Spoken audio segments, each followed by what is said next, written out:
Monet claimed that what he liked most of all in London was the fog. This characteristic London smog allowed him to paint the towers of Westminster Palace as deep blue silhouettes against the red-violet sky. Monet had first began painting in London during a self-enforced exile in 1870 during the Franco-Prussian War. During this initial stay, he had painted the Houses of Parliament for the first time. Already in this early depiction of London, he was fascinated by the atmospheric effects of mist and haze. 30 years later, Monet decided to revisit sites he had already painted.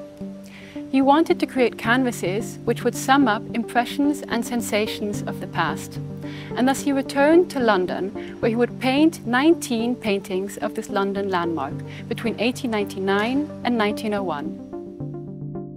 The Houses of Parliament sunset in the Hasso Plattner Collection is remarkable for the glowing red sun. He only worked on this series between 4 p.m. and sunset, when the Houses of Parliament were backlit.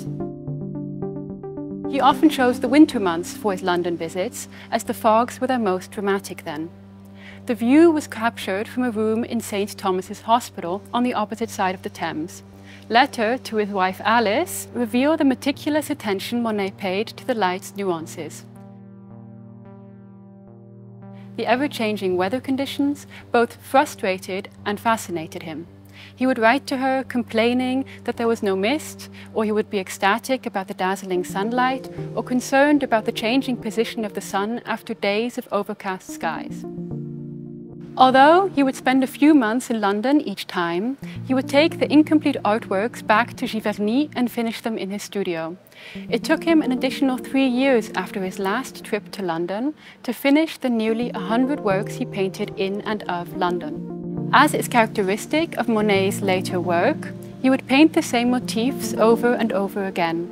The architecture of the Houses of Parliament served less as a focal point, but rather as a structural canvas upon which the transient spectacle of light and weather is played out. As in the work of Monet's role models, Turner and Whistler, the London landmark dissolves into the fog and the forms of the monumental architecture seemingly evaporate.